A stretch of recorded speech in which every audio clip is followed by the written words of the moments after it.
Welcome back to the 12-Sided Guys. We have Matt playing Pine. Hi. Scott playing Joph. That's me. Jordan playing Ebby. Salutations. Sabrina playing Nari. Hey there. And me, Paul, playing Pokemon Go. Give me a second. Just gotta catch this Wurmple. Nice. Have I done Pokemon Go before?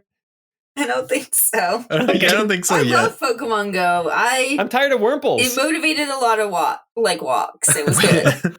When I was working in San Francisco, there were legitimate Pokemon Go stampedes where you'd see crowds of people going from one place to another. It was great.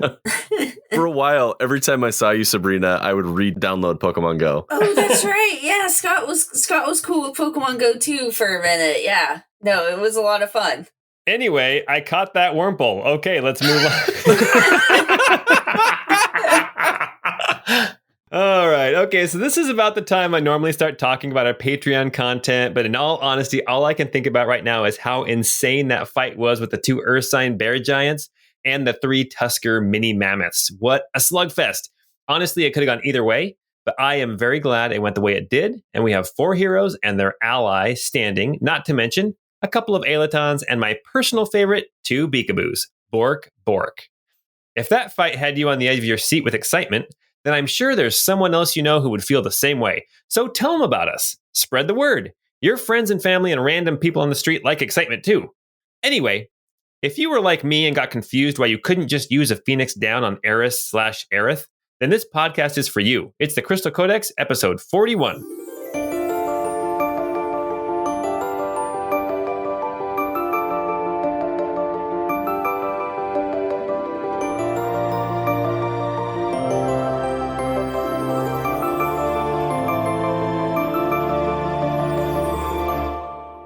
By the way, we have more than just those things in our party right now. We also have a frozen corpse. Yes, you do. Which reminds me, I got to give that frozen corpse a name. I'm kidding. Corpsey. Corpsey the frozen corpse. Like Corpsey McCorpse a lot. Welcome back to the Glass Mountains and Winterhome. Last time we were together, there was this epic battle between Nari and the Boys and their ally Yastin against some Ursine bear giants and their Tusker kind of guard dogs. It was a very close fight. You guys managed to pull through and win and defeat everybody. After finding a frozen body in the snow, you guys loaded up this heavily armored body onto the back of Crumbles, I believe, and you started venturing further up north and west into the mountains to try to get to the Stormfist Summerhome. And that is where we left off. So, what I need to start with, we're going to do a survival check to see how well the going goes from here on out. So, I think last time we played, we talked about how because this is Stormfist land, Nari, this is your home. So, we're going to have you go ahead and make the survival check. If everyone wants to help you, then you can make it with advantage. But this will help us to determine how well this goes. You guys want to help me? Yes, please. Yes, please. All right, cool. What was that first roll? So Nari rolled a nat 1, but since everybody wants to help, we got a 17. Okay. Joph will offer his ancestral guidance, so you actually get to roll a d4 for that too. Oh, nice. Cool, so we'll add +4 to that, so 21. Oh, that's a great roll then. Okay, perfect. As you leave and start venturing into the forests and up into kind of the foothills, heading up towards Summerhome, you manage to stay on the trail and travel. Everything seems to be going pretty well. You guys can actually talk about anything you want to, but we're going to kind of fast forward the travel, I believe, because that roll was pretty dang good. So one thing I neglected to do, and I've been meaning to do, is Pine is always on the lookout for special rocks. And so all the days of travel, I mean, except for when we were, lost in the mountain pass for 8 days, I wanted to do a quick investigation check to see if I find any good rocks. Yeah, go for it. How many would that be? So we're trying to figure out days of travel. Mm-hmm. I believe it was 4, 3, 2. Yeah, so I think right now we're sitting at 9 days out of the mountains. Okay. All right. So I'm gonna do 9 investigation checks. All right. Anything over a 15 and I found a good rock. I found one good rock with an 18. Okay. Oh my gosh. Well, you also had 2 days before you got into the mountains. If you want to do those ones on your way to Last Chance. Yes, I do. Obviously. Nope. Still, I just got the one. So how many perfect skipping rocks do you have at this point? At this point, I have 8. 8 perfect skipping rocks. That's awesome. Now that I'm looking at my other possessions, I also have noticed some things that I forgot we even had, like prostate ointment. We have, I still have that armor, the bird helmet that we found like episode 3 or 4. And then I have the crystal bomb detonator thing. Oh yeah. Oh man, I forgot all about that stuff. Yeah, I mean, I have a lot more things in my other possessions, but those are just some things I forgot completely about. Yeah, and you know what? I'm pretty sure that Ebby forgot that there's something he has as well in his inventory. Any guesses what that might be, Jordan? Are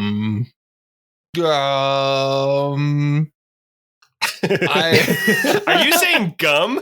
Damn, put on the spot. I think Jordan wants some gum. No. I could really use some gum right now, guys. I mean, I feel like I still have Adjudicator Rolf's like jacket, I think I've tried to give it away a number of times, and I don't think we've ever done it yet. You do have that, but you have something else a little bit bulkier. My half plate. You have a brass chamber pot. Oh. I thought you were going to say the crystal pizza shield. That's what I thought too, yeah. No, I have the crystal pizza shield. I have the crystal pizza shield in the haversack. Oh, okay. Yeah, I know you guys haven't forgotten about that one. That's right. I've got the chamber pot. Why have I not added that officially in my inventory? It's because it's on your head. You're wearing it. We've all been using it this whole time. Yeah, we've just been passing it around too much to really keep track. Oh gosh. Oh, that's fantastic. Wait, a brass chamber pot up here in the December. Sorry, what is it? In your throne. It's still Nintily. It's still Fantasy November. Oh, that's right. It's November. Yes. Ugh. Well, you guys are venturing up further and further into the foothills through forests. It's snowing on you guys constantly at this point. Yeah, it seems like winter is really right around the corner. Up here, it feels like it's been here for weeks already. The going is slow, but not as slow as it could have been with a worse roll than a 21. And so, with Nari's direction and everybody else's help, you guys manage to travel for 4 days through forests, up hills, and then up into this narrow valley that Nari assures you ends at Summerhome. So can we take a long rest then? You guys will have had a long rest. Yeah, this is 4 days. So you guys have had a long rest a couple of times. Awesome. Because some of us are still hurting from the Ursine fight. The Ursine fight is now a few days past. And you know what? With a roll of 21, if you want to, one of those nights of camping, Ebby, if you wanted to read your book, you could read the last little bit of the Crystal Codex. Oh, yes, sir. Let's do that. Okay, let's do that. I don't need you to roll because there's only a little bit left to glean.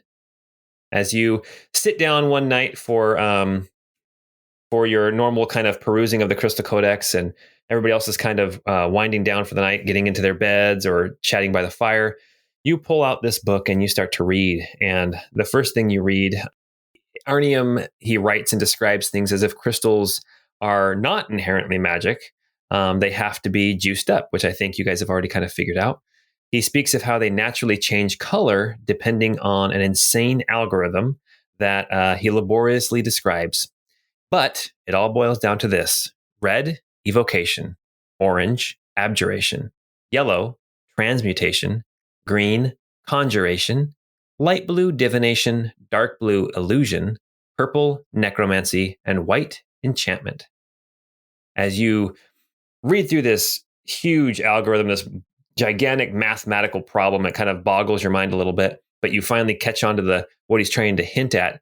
You hear Niam's voice in your head, and it says, crystals to bring the power of nature and the arcane to the common person, our savior or our executioner?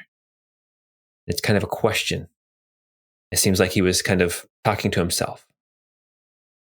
And as you continue to read, the last thing that you kind of glean as you're reading the Crystal Codex is that he offhandedly mentions earth tremors on several different occasions.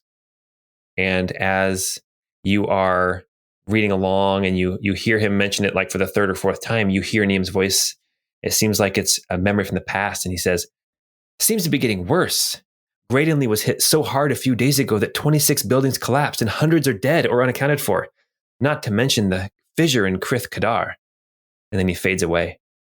And with those two kind of revelations from the Crystal Codex, you close it up. You have read the entire thing. Ebby will kind of sit and ponder for a moment these things. I don't know that I've done this officially yet with the rest of the group. I don't know. At least I don't know that I've explicitly stated it. But I want to kind of relay some of this when there's a moment in our travels. When I'm walking next to Pine, and just kind of relay a little bit about what I've been gleaning in some of these flashbacks and memories that I've had over time. Just so that way I'm not the only one carrying kind of this knowledge, I guess. Okay. So it would seem then, based on your experience with the book and with the memories, conversations with Niam, it would seem that crystals didn't really exist as much as they do now back in their day. I wonder if you're correct about that. I don't know what event may have caused their appearance, but I feel that there's some sort of connection, an inextricable connection between the crystals and perhaps some of the events that we are seeing in relation to the Angel of Inevitability. Maybe even these glass mountains. Maybe they're called the Glass Mountains because of the crystals in them. Make a history check. Oh, is that something I already knew? No, just make a history check. It's a 12. You've heard rumors that there's like lots of ancient tech here, and people, splunkers and scavengers both will come here and try to get crystal. There's lots of crystal like geodes and stuff around here, so that's definitely a possibility. Ebby, the way you describe this, you're talking about memories of the ancient past. So, do you have a different name other than Ebby? Like, is Niam in these memories calling you something? Well, not quite that I've been able to recall. And to pull out of character for a moment, there isn't a name, Paul. You haven't given me a name yet, have you? I can't recall anything on that front. The last time that you guys talked about names, I believe that Niam said something about he's racked his mind and he cannot remember you. Got it. Okay. Yeah, the last name I wrote down was Polkin, the caribou I was riding. Too soon. Gone too soon. Never far from our hearts. Oh my gosh. Oh, poor Polkin. So in these memories, what does he doesn't refer to you? What does he refer to you as? It's like I'm listening in on the conversation, frankly. It's not, or maybe it might be that he's speaking with me, or I'm standing next to him, or something of that nature. Sometimes it sounds like he's having a conversation with another person, and I'm just kind of eavesdropping almost.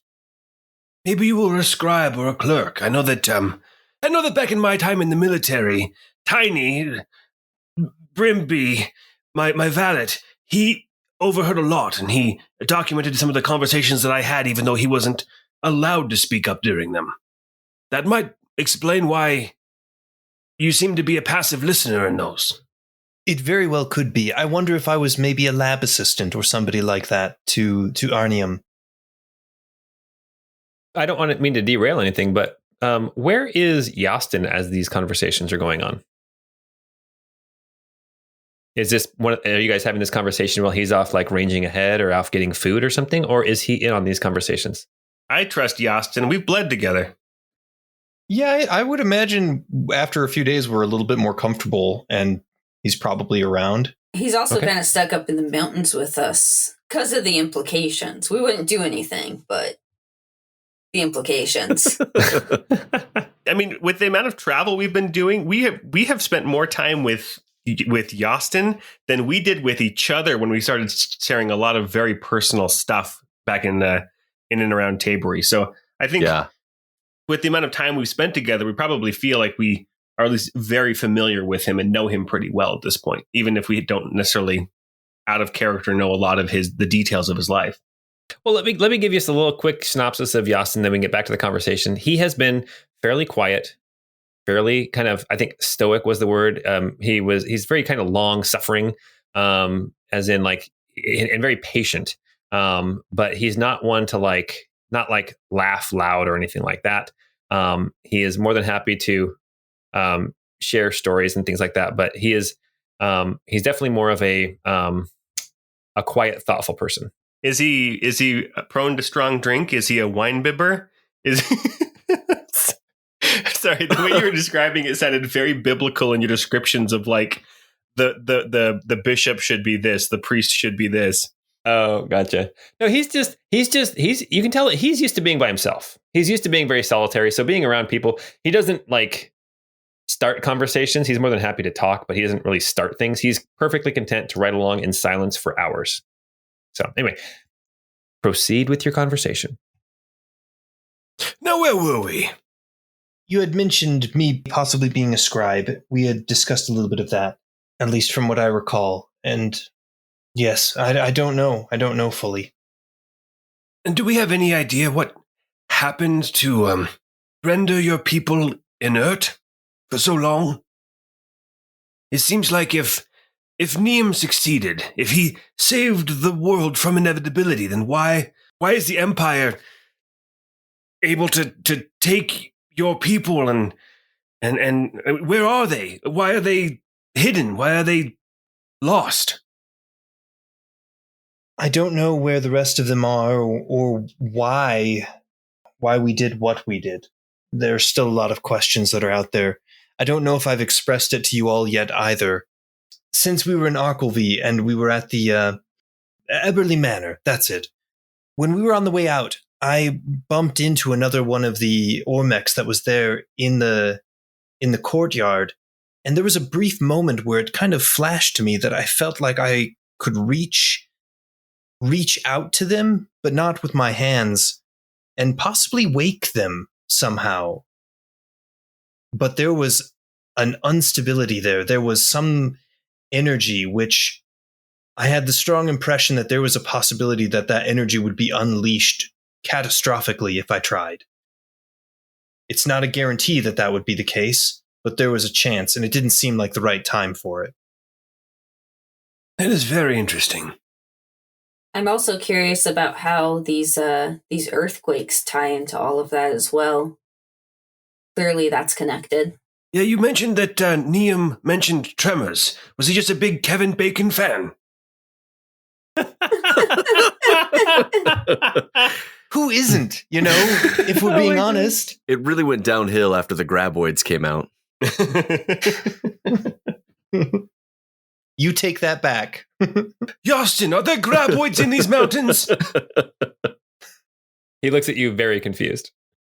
Ebby, as you're explaining this to them about the time when you touched that other deacon, that other Ormec, and you felt like there was like a switch you could flip with potentially dire consequences.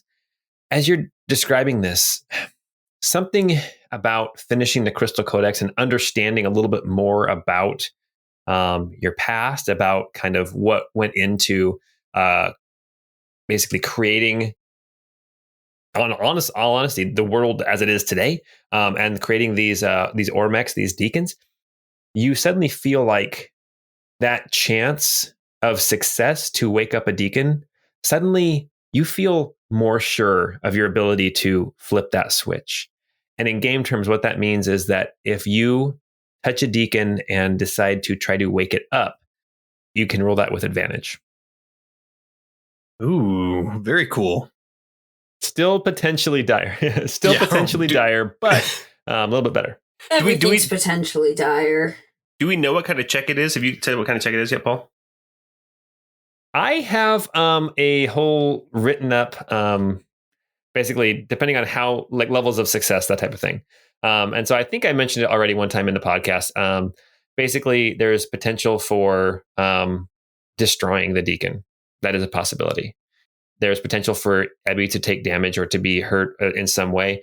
And then, of course, there's potential for everything to go exactly as planned. So it just kind of depends on Ebby's role. Fantastic. Well, Ebby, if you do want to try this, which I would love to see it happen. I would love to see the beginning of the releasing of your people. I'll be right there with you. And mechanically, that would mean if it's a saving throw, then you get a +3 to it. Woohoo! Hey now, you're cheating the system. Let me go back and change around this algorithm now. Oh, it is a saving throw? Okay. I'll just tell you this. It's a saving throw. Yes, it's a saving throw. And Ebby, you have right now, you have a little thing floating around your head that's going to help you with that as well. Ooh. Fantastic. Okay. I can't shake this thought, Ebby, that you're like a time capsule. Thank you, I guess. I mean, I suppose you're right. We definitely come from a different era, a different time. I wish I could just remember it more clearly, but, at least I don't feel old. Do I look old? Well, you might have rust in a few spots, but you don't look too bad. Well, the fact that you're covered in bone paintings makes you look ancient. Big old pile of bones. But cool. Ancient, but cool. Yes. Oh, you guys have not washed those bones off yet? Yeah, we never washed the bones off of Ebby. Well, I believe, Ebby, I believe you said that you were never going to wash them off, ever.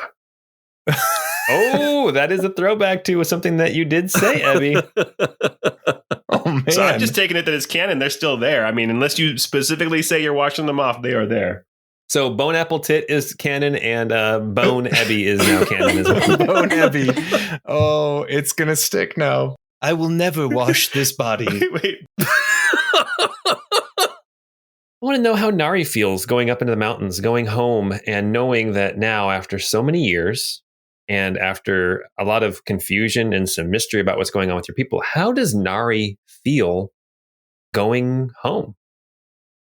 Yeah, Nari's feeling more and more anxious with every step. She's kind of replaying over and over in her head the time she told her family that she was no longer going to go back to the mountains with them and that she was going to be staying down below in Arklevy. And then she keeps also replaying over and over in her head the elders of the Tall Hearts telling her that her family had not only secluded themselves, but they had even been aggressive towards the people who had tried to help them out. So I think every step further is just making her more and more anxious. And if Nari were to guess, would people be happy to see her, or would people be unhappy? And her family, would they be excited? Would they be kind of angry, standoffish? Well, I think that's a little bit what she's worried about. She didn't necessarily leave things great with them. They were obviously really upset that she left the clan and chose to make a life in the city. But at the same time, she didn't do anything wildly egregious. So she hopes that they would, have used this time to calm their anger and would accept her back. Well, I think it's important to remember that, the Stormfist, these clans up here in the mountains, they're not ignorant of the rest of the world. They know what's out there. They go to cities and trade. That's not a big mystery or anything like that. They choose to stay up here. And so Nari choosing to leave is not something that's never been done before. It might be maybe frowned upon, or maybe your family might not like the fact that you're not around anymore. But the people who stay up here, they stay up here because they choose. And I don't know if you guys remember this way back when at the Mayor Joyce's, her vacation home, there was a tall man built like a Stormfist, basically a half giant man who was working there wearing just normal clothes. You guys never actually interacted with him, but he was there. And, more than likely he chose to come down out of the mountains and make a life down here or down in the lowlands as well. Okay, well, very good. Well, Nari or Sabrina, if Nari is nervous about going back up to visit her family and anxious, well, let's see how things go. Because after 4 days of travel, Nari, you can feel you're kind of going up the mountains, and there's this kind of valley that you're following going up, and there's steep cliffs and mountains on either side of you, and this valley keeps getting more and more narrow. You know that eventually this valley ends; it kind of rounds out, and then it ends, and then there is a kind of a circular area that is surrounded by these tall peaks and jagged cliffs, and that is where Summerhome is. And you can feel as you're going up this valley, there's a stream that comes down that you've been following that you know will take you right to the city or right to the town. And you feel as these cliffs of granite and rock are getting closer and closer to you. You feel every step you're getting closer and closer to home. And you come around a bend and you see something that I guess you were expecting, but it's still kind of odd to see. As you come around a bend, as the valley narrows and narrows, you see the stream that comes out of this valley runs down through the forest. You see a couple of ruins of some old, ancient buildings that have always been there. But then you see just past those, you see a wall. It is a wall, not like a castle wall like you've seen down in the lowlands. This is like stacked stone, but it is very high. It is probably 30 feet high. And it's not, necessarily well built. Like if you wanted to, you could probably scale it relatively quickly, but it is definitely formidable. And you see along the wall, you see rising above it on the other side of the wall, you see these wooden watchtowers, and you see that there are figures standing in the towers.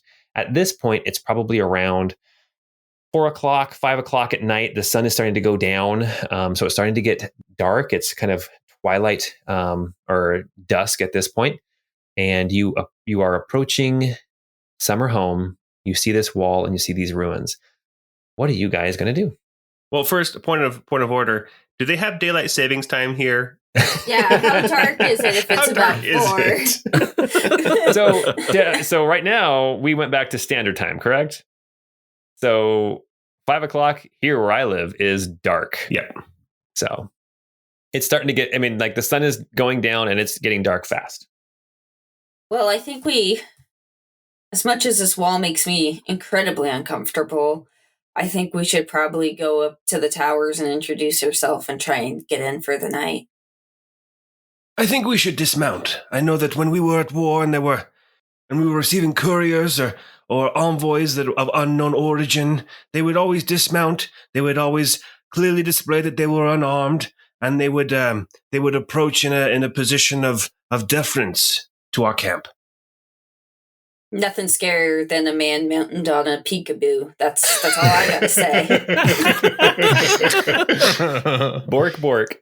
I do feel pretty intimidating on this creature. Yeah, so Pine will dismount and kind of approach kind of as much as he can with his kind of hands up and obviously empty. Sure. Yastin says, I'll bring up the rear. I've already been shot at up here once, and I don't want to be shot at again. Nari will definitely go up with Pine and will also dismount and kind of walk up straight up with him.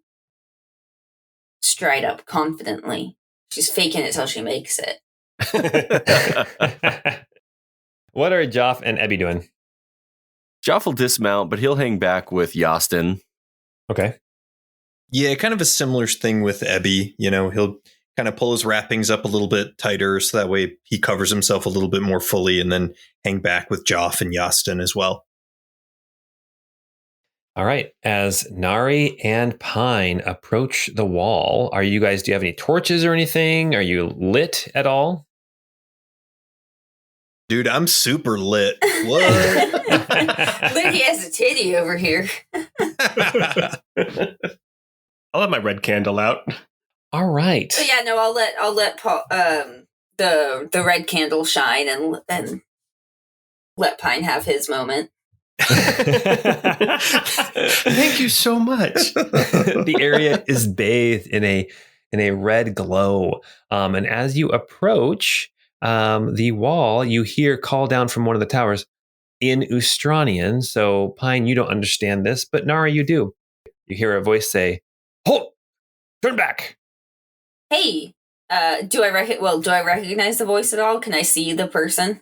You're still relatively far away, probably about 50 feet or so, and they're up in the tower up above. So they're probably at this point, they're probably like 40 feet in the air and then like 50 feet back. Okay.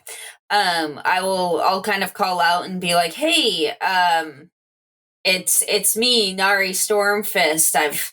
I've come to find my family, and these are my friends." And I'll kind of gesture at everyone. You hear a voice shout back. It says, "I told you to turn around." And then you hear another voice say, Wait. Did you say Nari?"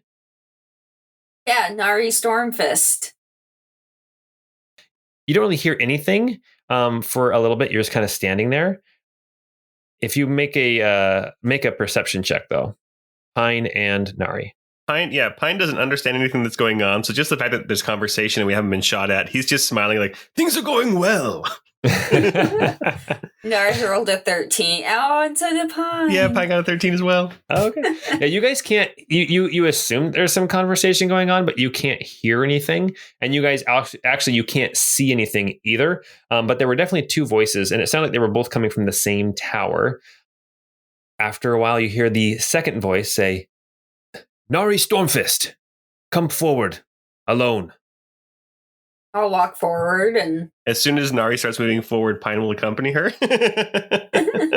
Nari will kind of put her hand on Pine's shoulder and just say, like, let me go alone first, and we'll see what they need.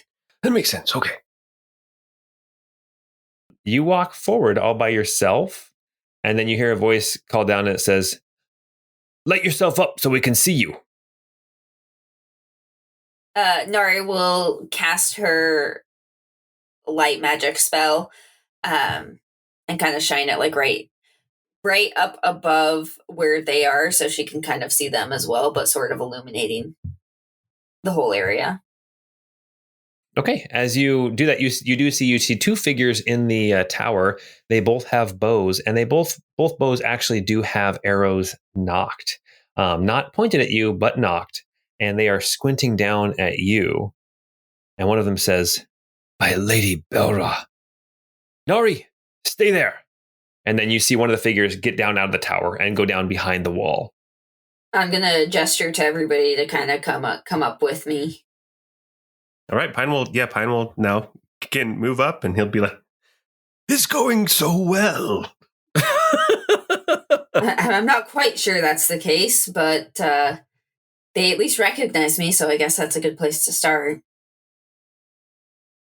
After a few minutes, the figure climbs back up into the tower and then helps somebody else up into the tower, who then peers down at you. And Nari, as you look up at the tower, you recognize your dad standing up there in the tower looking down at you.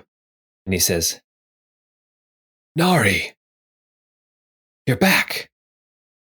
I am back, Father. It's strange to see you here, but good nonetheless. I'm happy to see your face. He turns to the two people up in the tower and he says, Get the ramp down. I must see my daughter."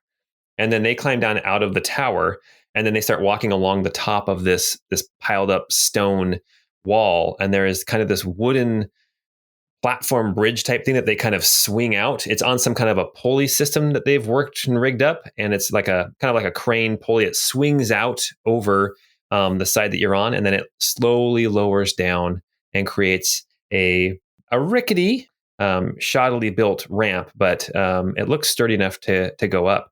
As soon as it hits the ground, Nari, your father comes running down the ramp. And before you can do anything, he grabs you in a very big, very strong, very heartfelt hug. Aw, I'll hug him back. Says, "Nari, I thought you were gone to us." Well, I kind of was worried the same about you. What is this monstrosity that you've built? And I'll kind of gesture towards the wall. He says, he looks back at it and he says, "Oh, there's time for that. There's time for that. Now you're home. Come with me." And then he looks at the rest of you and he says, "Your friends as well. Come in." And then he looks at Yastin, and he kind of squints his eyes a little bit. Then he looks at you, Nari. Yastin has been our guide and very helpful throughout these last few days. I've heard you've had some issues with his tribes, but I hope that won't be a problem here. He looks back at Yastin a little bit and then he says, No, I guess it's fine. I guess it will be okay. Come into Summerhome." As they start walking up the ramp, Pine will say, See that big older man gave Nari a hug. Things are going so well. Mr. Pine, that's her father. Oh, I get such hard Futurama vibes from that. Oh, God. oh, go on. Good news, everybody. Exactly. Now you know the secret of my voice is just a terrible impression of Professor Farnsworth with a slight British accent in there. I love it. That's awesome. Honestly, knowing that is, I mean, assuming and now knowing that is Nari's father, Pine will be quiet, and Pine is happy to see this reunion. Joph will also whisper, they were pretty reluctant to let us in. Oh, I couldn't tell. Ebby's inability to read social cues has him just kind of like, "Oh, this is nice." As you lead your mounts up this ramp, it takes you to the top of this wall. And as you guys approach the top of the wall, you can now look down into Summerhome. And you can see this end of the valley, it kind of rounds out. It's kind of this bowl where Summerhome is built. You see these houses covered in thatch roofs, snow on top of them. You see snow inside on the ground. You see a couple of different like little fields and plots that have been dug up by now. You see little fences and stuff. You see animals being kept in pens, and you see kind of hustle and bustle is the wrong word, but you see people moving around dressed in furs, very tightly, like covered in head to toe in furs, to try to keep warm. As you all are standing on the top of the wall, they then kind of turn a crank and raise that ramp back up, and they swing it around and they drop it down on the other side for you guys to actually go into the town of Summerhome. And as the ramp drops down, Nari, your father, whose name is Dorgar, says, "Come, Nari. Your mother will wish to see you." And he starts heading down the ramp. Yes, of course, and I'm excited to see her as well. And my brothers, are they here too? Make a perception check, or make an insight check. Insight, sorry. I rolled a 12. 12. He says, "Not currently. They're both indisposed, but we can talk about that later. Let's go see your mother." And he leads you down the ramp.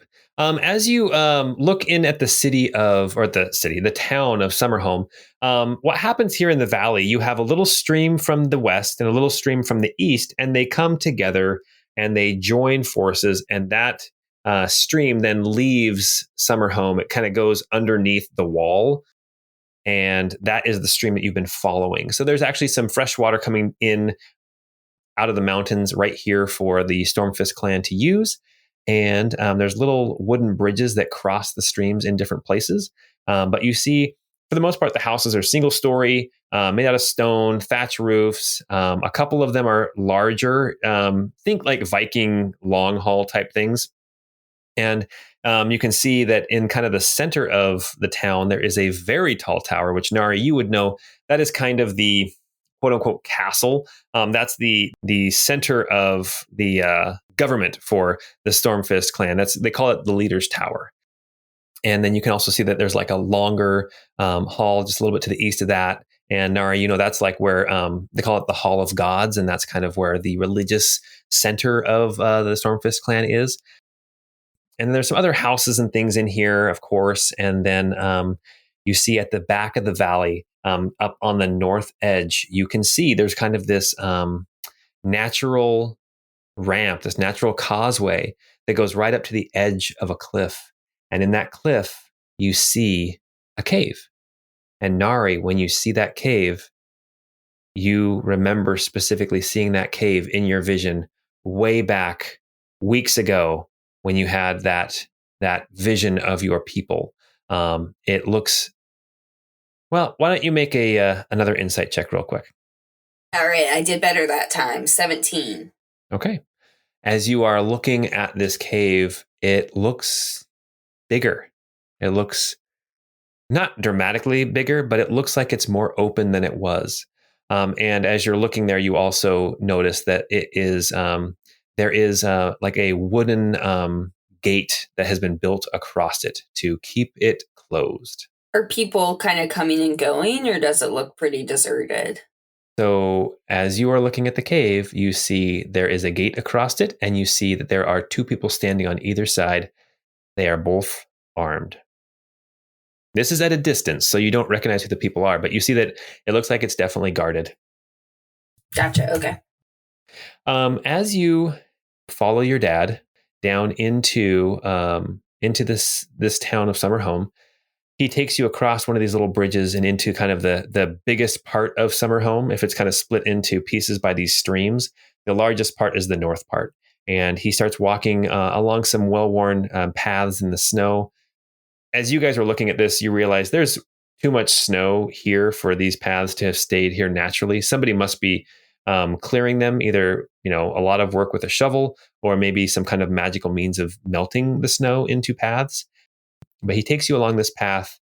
It goes right by the kind of the leader's tower towards a house that is up against one of these cliffs up here, kind of on the northeastern side of the town. And Nari, this is your home.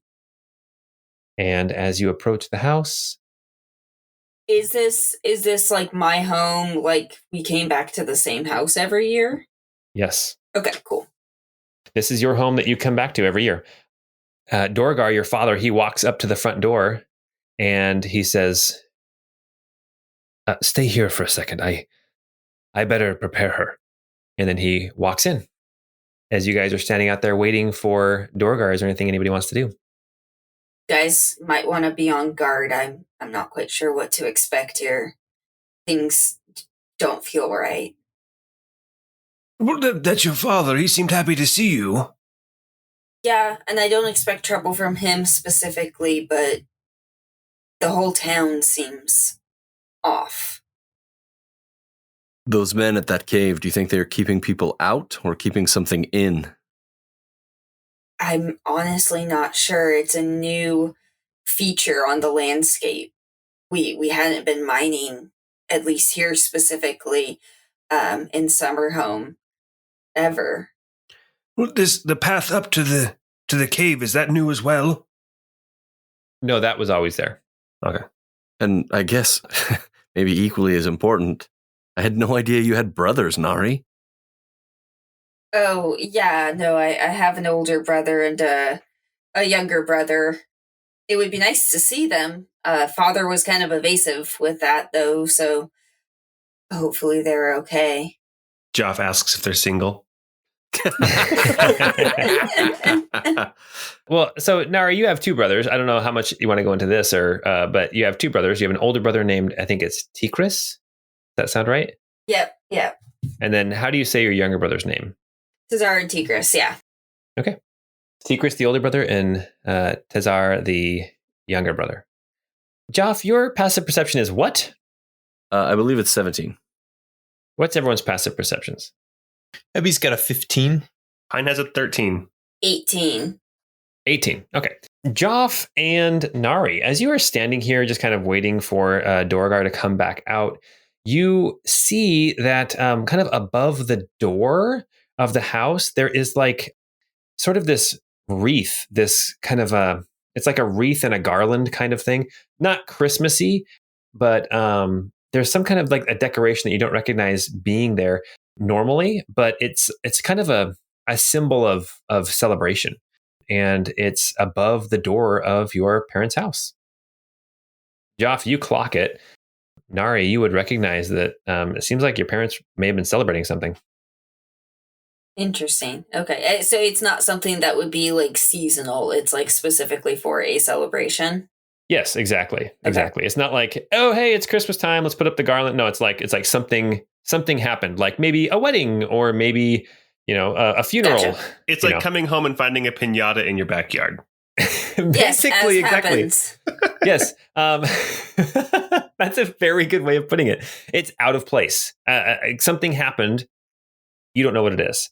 And after a few minutes, Nari, your father, Dorgar, comes back out and he pulls the door shut behind him. Where's Mother?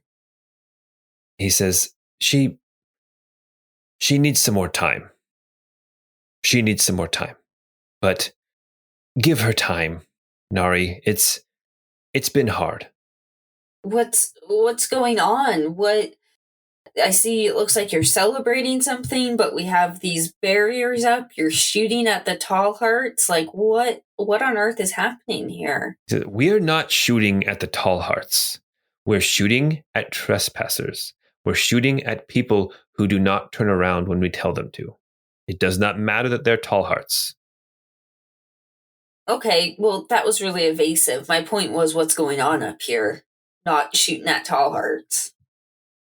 Nari, a lot has happened since you left us for the lowlands, and some weren't happy that you left, but I mean, we understand. This life is not for everybody. But after you left a couple of years, things changed up here. We may have had some premonitions, some revelations. And Nari, you would know that Maeve is the name of the old tattoo artist who gave you some of your tattoos, including the band around your arm that is now broken. And he says, Maeve made some premonitions and some prophecies, and this is the way it needs to be. And he looks over at the wall and he says, this is not the way I want it to be, but this is the way it needs to be, at least for now. Okay. I mean, I appreciate that. Thank you for sharing that. Would you also want to share what's going on in that cave up there?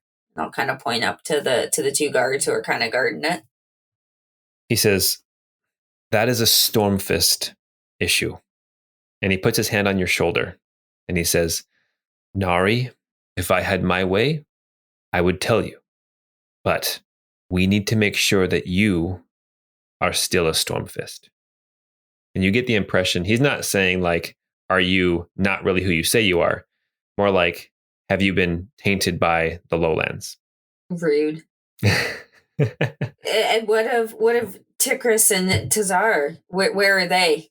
Everybody can make a quick perception check. Pine rolled a 10. He just sees everything is going so well. You don't understand anything that's being said. Nari got a nat 20 for 28. Nice. Joph got a 21. Ebby got a 7. Oh, perfect. Staring at the ground again. You're picking fleas or something out of Tuxie's feathers. Wait, Ebby, did you find any good skipping rocks? As a matter of fact, I did. It's totally a garbage skipping rock, by the way. Joph, with your 21 and Nari with your 28, you both see him glance quickly towards the cave at the north end of the valley. And Nari, with your 28, you see him also kind of avert his eyes and then look to the east before he speaks. And he says, Nari, these are Stormfist problems. We need to determine whether you're still a Stormfist, and the only one who can make that determination is Savar. And Nari, you know Savar is the leader of the Stormfist clan. She's a very strong, very blunt woman who has led the clan for a long time. Well, it's good to know someone sane is still in charge. I would be super happy to chat with her. Come, we'll speak with her now. and he takes you, for everybody who's following, to the leader's tower, this large structure that's not too far, actually, from Nari's parents' house.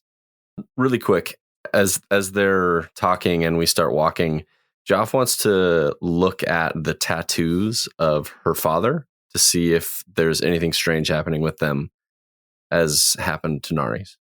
He's very bundled up. So you see a couple of tattoos like around his neck and a couple like on the side of his face, but they look like normal tattoos. Like there's no like spiderweb fracture or anything like that in any of the tattoos that you can see. Okay. But you don't see very much of his skin. It is very frigid up here. I'm still in my sleeveless sweater vest. Well, technically, you're in leather armor that you can make look like it. Oh yeah, but it looks like a sleeveless sweater vest. As we approach the big tower, Pine will say, Is that the dining hall? Are we going to have dinner finally? I mean, it would be nice if they fed us, but I think we should hold off on that and first talk to Savar. She's sort of the clan lead. Well, not sort of. She is the clan leader, and she's very wise. I'm sure she'll clear up what's going on for us. Oh, great. Okay, well, I have no idea what's going on, but it all seems to be going very well. All right, awesome.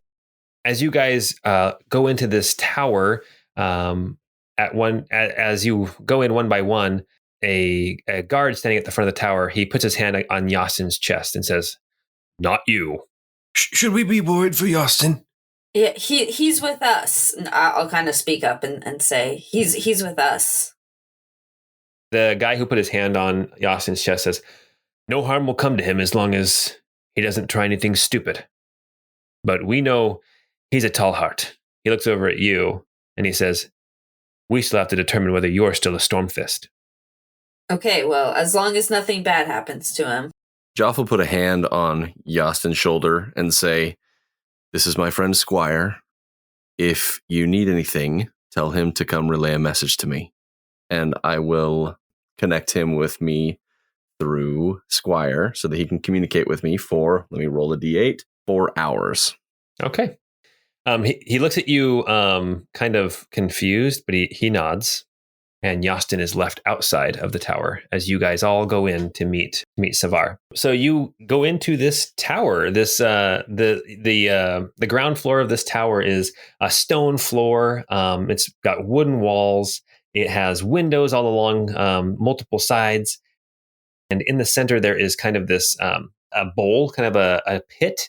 It just kind of slopes down in the center towards this kind of depression in the center of the room, and there is kind of a big fire pit in there. There's benches pulled around it, and you see that there are people sitting around it eating and talking. And as you walk in, Nari, you see Savar. She is sitting in a chair kind of at the far end of the fire, and as you walk in, your father Dorgar, he stops you all. He holds up his hand and he says, "Stormfists, I present to you Nari." Then he turns around and motions to you, Nari. Nari will just sort of step up and kind of like do a half little bow, nodding her head, and then kind of present herself to Savar. Savar stands up and she looks over at you, Nari. You've had some run-ins with her. I mean, it's not a large, settlement.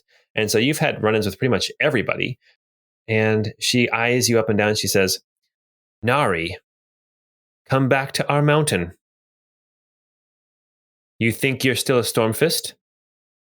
I hope so. I'm not fully sure what I am, but I'm here to help, and it seems like y'all could use some help. As you are talking, she is stomping over towards you. And as you say that last line about help, she looks you in the eye. And she's like appraising you like she's looking at a horse for sale. She says, "Give me a second. Sorry." The suspense is building. Sorry. My mouth got real dry. I'm imagining her like holding open your mouth and looking at your teeth. I know. I'm like really nervous. Like I'm gonna get yelled at. I don't want to be in trouble. Walking around, slapping you on the rump. Yeah, Checking under your fingernails. exactly. lifting up your foot to check the bottom of your boot. Yeah. She kind of walks around you with her arms folded, kind of looking you up and down. She even reaches out at one point and kind of touches the handle of your axe, your new axe, and she comes back around to face you and she says, "Nari, much shinier than you were when you left." She's looking at your shiny mithril chainmail. She says, "The lowlands have rubbed off on you, haven't they?" I mean, I won't lie. I've learned much down there, but I think that my roots grow strong. "We shall see." And then she calls out and she says, "Gunther, bring me Maeve." And then Savar goes back to sit in her chair. And then when she sits down, she just keeps watching you. And Dorgar, your father, leans over to you, Nari, and he says, "Just stay here. Maeve will have the right of it." People are now sitting around this fire watching you as they are, pretty much all activity has stopped. As you are standing here in the tower, you look around the room. You see these people sitting on benches and chairs, eating, talking. All that has stopped now. They're all watching you. But as you look at the walls, you see more signs of celebration, more garland and wreaths, and kind of some of these flowers that bloom only in the fall have been like woven into these wreaths and into these kind of swag decorations. So it seems like there's some kind of a celebration that happened in here as well. Nari, what do those mean? All of those garlands and the wreaths. It's just a common form of decoration, but clearly something happened that caused everyone to celebrate recently. To the best of my knowledge, no festivals or special days or holidays are any time near. Well, they look way too nice to be from Gadaver's March. Certainly not. We don't celebrate that quite so openly up here. Oh, so no trick-or-treating? It's more of an individual celebration. Yeah, they do the trunk or treat instead. Right, yeah. Jesus ween.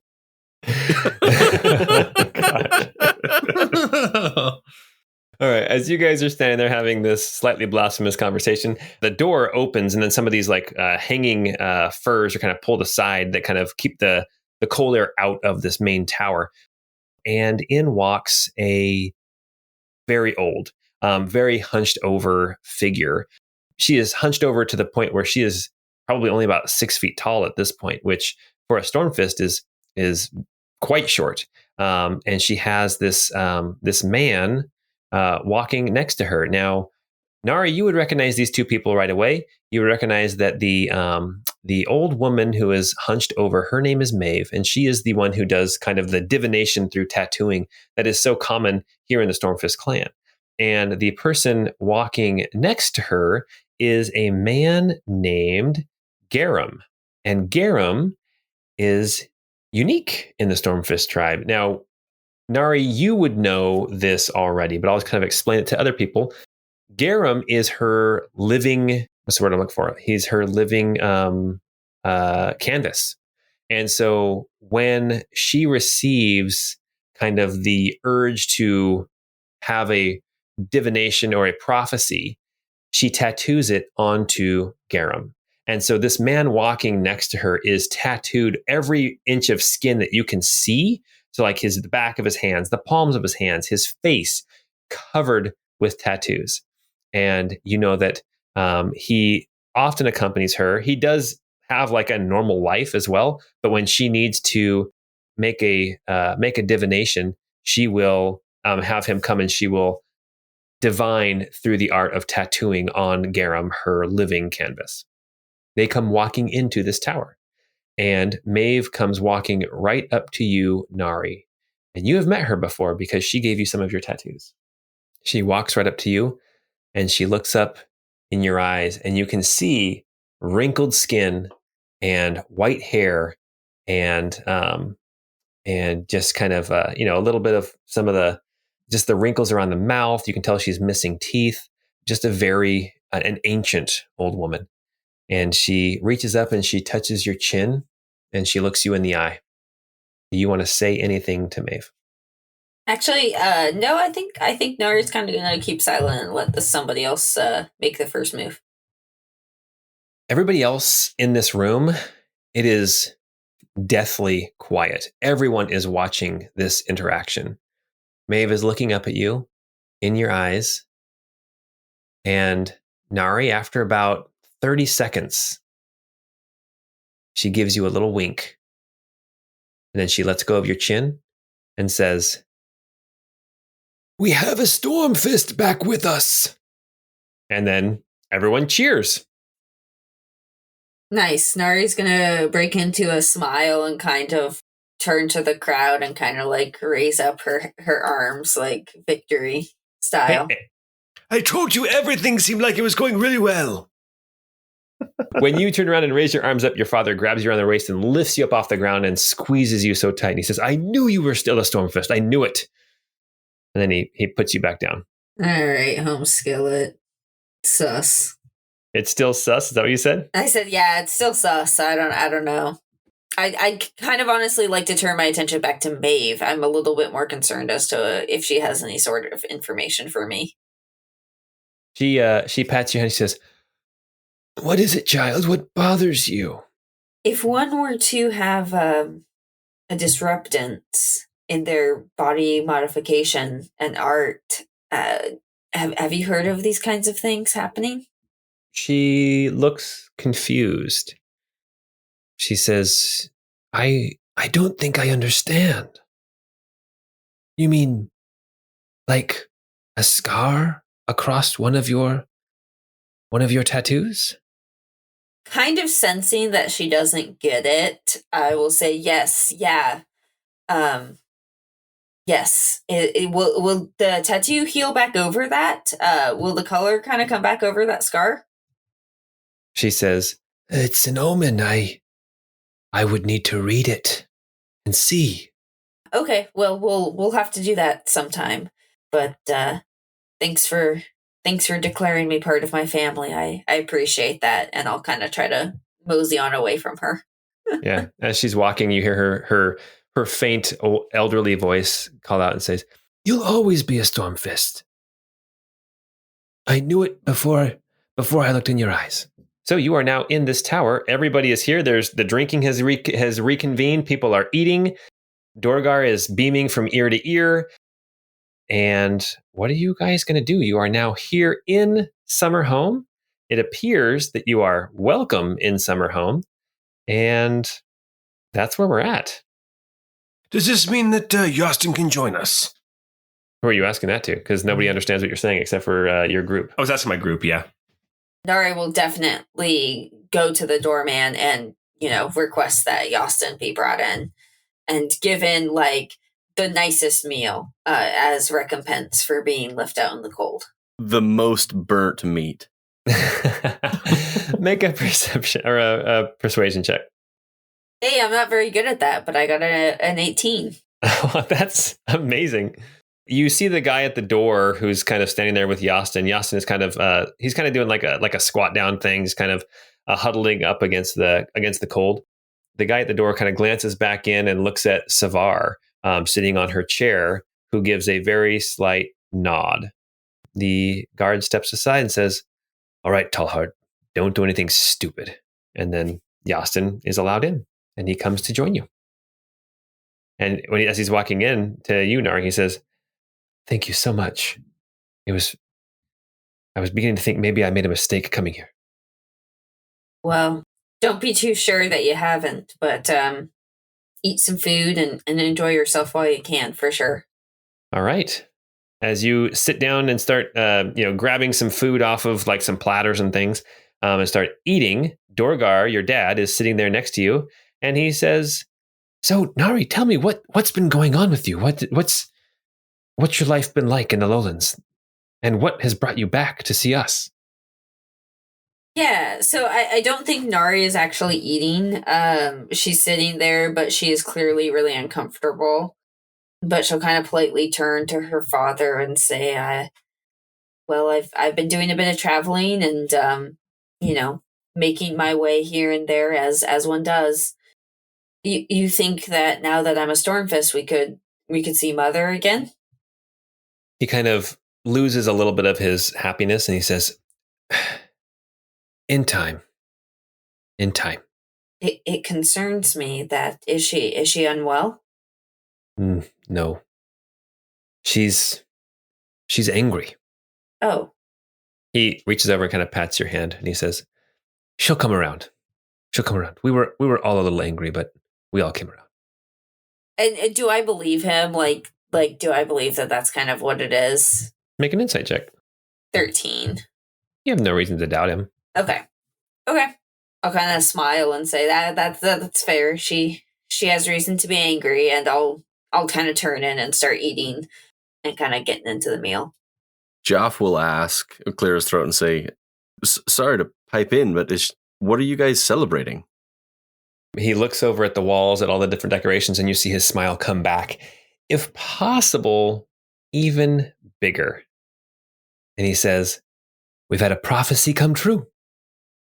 We've had a hero rise up among us. And that hero is my own son." Wow. How did he become a hero? Well, he fulfilled the prophecy. And he kind of like shakes his head a little bit. And he's like, and it's not even the son I would have expected. I mean, I love my children, but I mean, Tigris, he's strong and a leader and a great warrior, but no, it was Tazar. Tazar is the hero of prophecy. Who would have thought? And you can see people around as your father is talking, as Dorgar is talking. You see people like hear him say Tazar, and they like raise up their mugs and stuff, and they're like, yeah, Tazar, and they start taking drinks to Tazar. Joph will lean over to Nari and whisper, "They're celebrating your brother. Why isn't your mother here?" Do you say that loud enough for other people to hear? No, that was just between us. Okay. In Almerian. Oh, okay.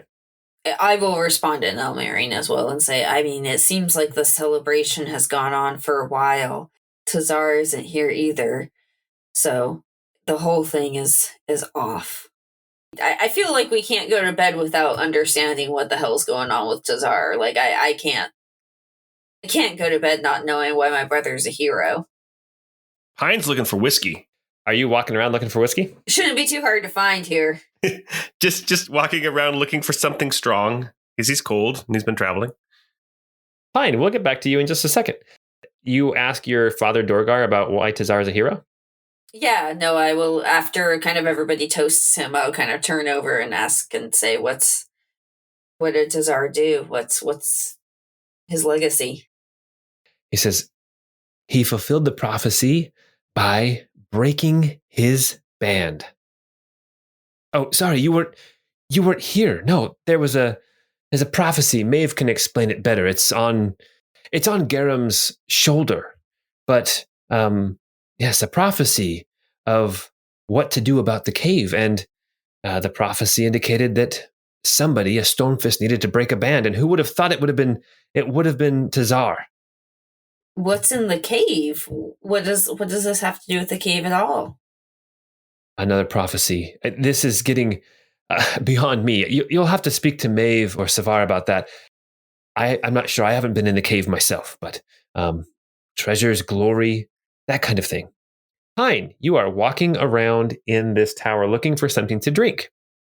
As you kind of go from kind of one end to the other, you are looking around and you see in the corner something catches your eye.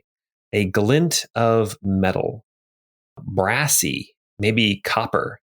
As you kind of look over, you see that there is something sticking out from underneath, like cloth and fur in the corner. Not like it's like hidden, but just kind of like it's been piled up over there.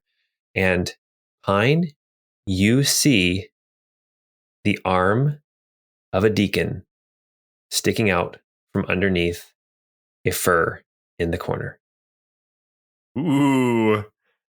As you kind of walk over, interest kind of your interest is piqued. You pull it back a little bit, and there you see a beat up, decrepit, but intact deacon up here in the leader's tower of Summerhome.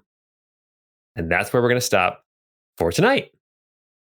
Hey, Ebby, I have a deacon for you to touch.